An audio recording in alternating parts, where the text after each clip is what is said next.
Under the calendly.com, after you log in with your Calendly account, click on the Integration and Apps.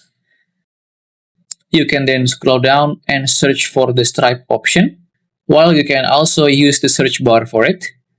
And after you find it, click on the Stripe and select Connect with Stripe button over here. It will take you to this page where you may choose which Stripe account you want to connect with Calendly.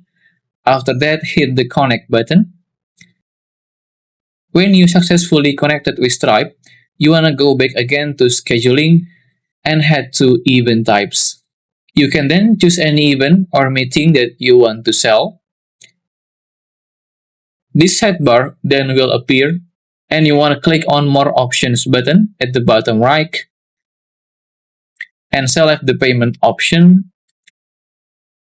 This drop-down will be shown, and you want to choose on Accept Payments with Stripe.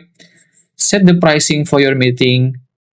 I'll go with $120 US and some notes to your customer if it's really needed. After setting all of that, click on Save Changes button at the bottom right, and you are good to go. If you still have any questions, just comment down below and I will try my best to guide and help you guys. If you find this video useful, please consider like and subscribe.